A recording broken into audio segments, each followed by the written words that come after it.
Joining me now to discuss this, former counsel for the House Judiciary Committee and author of the novel Majority Rules, Roger Fleming. Roger, we thank you for your time and we welcome you via telephone here to America's Forum.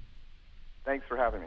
So Roger, let me get your thoughts first of all on what Charles Krauthammer had to say. If Mr. Obama grants some form of amnesty, impeachment could be a consequence. Do you agree? No, I don't. I just don't think that impeachment is in the works in Washington, D.C. right now. It's too big of a lift and it's too politically divisive. I don't think that would happen. Does that mean what he's doing is right by doing this by executive order? No. And is it challengeable? Yes. And is it an executive overreach? Yes. I just don't think impeachment is what's going to happen. That's not going to be the consequence of it. Well, Roger, given the fact that this question has such great constitutional import, it's almost as a commentator and on television, we deal in hypotheticals. As a candidate, you try to avoid it. Here's the hypothetical. The president issues an executive order. Does that end up in front of the Supreme Court on an emergency writ? Since you've been at the Judiciary Committee, what do you think would happen? I have to tell you, I don't know the answer to that question. Certainly it could be challenged. The House of Representatives could challenge it. Would it end up in the Supreme Court that quickly? I just don't know the answer to that. But can I just say one thing about this whole mess? And this is one of the reasons I wrote my book.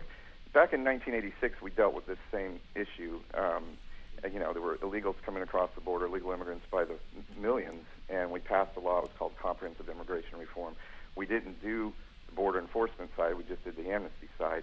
And that's why we're stuck where we are today. And it looks like, unfortunately, with regard to comprehensive immigration reform, again, we may be making the same mistake again. These children that are coming across, the media has put some focus on them for the first time because it's a sensational story. But the fact of the matter is, millions of people have been coming across this border illegally for 30 years.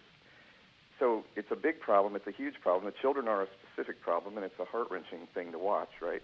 But the issue has to be dealt with on a more fundamental level, and the executive order issue would go away if Congress would pass a statute to deal with it. And unfortunately, the bill that came out of the Senate last year, S-744, does not require the border to be secured. And the counterpart in the House right now, so-called comprehensive immigration reform, does not require the border to be secure. That's the number one thing that needs to be done so that most of these problems can go by the wayside. And what about the emergency border bills pending? The Boehner border bill, the vote may happen later today in the House. The Senate with a more expensive measure of a supplemental appropriation at the behest of President Obama, of course, led in that effort there by Harry Reid. What is your take on those, quote, emergency bills, and will any agreement be reached before Congress goes on vacation? I doubt an agreement will be reached, but I understand, and I haven't seen the language this morning, but I understand that the House bill was going to have some language in there to close the Wilberforce sex trafficking law loophole, so to speak, the one that was allowing, was supposed to allow non-contiguous children to come into the country and be treated differently if they were involved in sex trafficking. They were supposed to be treated through HHS, Health and Human Services Department, to give them an opportunity to maybe find some relatives they would stay with and not put them back into that world. And that was a generous gesture, right? But unfortunately, people are taking advantage of it. If the House bill has that language in it, I think it's the right move. We got to do something to figure out a way to allow these children to be returned to their countries and not have 100,000 of them transported around the country. Governors of different states, including Oklahoma and Indiana, have asked the president, how long are these children going to be here? Who are they? Where are they from? Who's going to pay for them? And they're not getting any answers. And Roger, the latest thing we're hearing is that now some of these illegals are going to be flown all the way to Hawaii. So it's reached the point of absurdity rather than practicality. You see the story there as it appears on the Fox News website. Let me come back and talk about the politics of a bicameral legislative body. Senator Ted Cruz journeyed over to the House side last night to talk to a wide array of conservative House members saying, please do not vote for the Boehner bill. Meantime, on the Senate floor, Alabama's Jeff Sessions has said, do not vote through this bill as it gives essentially license to, as he puts it, a lawless administration.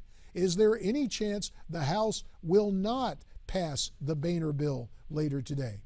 Well, it's a close vote there. You know, you have what they call so-called Tea Party members or more conservative members of the House, and then you have Democrats. Boehner doesn't have much of a margin to work with there. But I think those who are against doing anything now are essentially... We'll have to, sorry, Roger, we'll have to cut you short there. So sorry about that. Time now for an American moment here on Newsmax TV.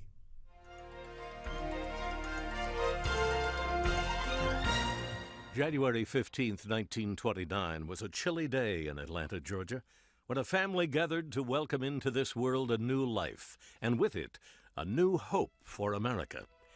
2 years after his birth, his father Michael King changed his name to Martin Luther King, and then changed his son's name to Martin Luther King Jr. Throughout his 39 years, he instilled in Americans a new spirit of justice and freedom, based on equality instead of status, and character instead of race. He waged a nonviolent war on racial segregation, with appearances that radiated with an energy that transcended all races, all faiths, and people of all ages, with words that still resonate today. I may not get there with you, but I want you to know tonight that we as a people will get to the promised land. He spoke to us of his dreams and his beliefs that justice too long delayed is justice denied. You're watching An American Moment on Newsmax TV.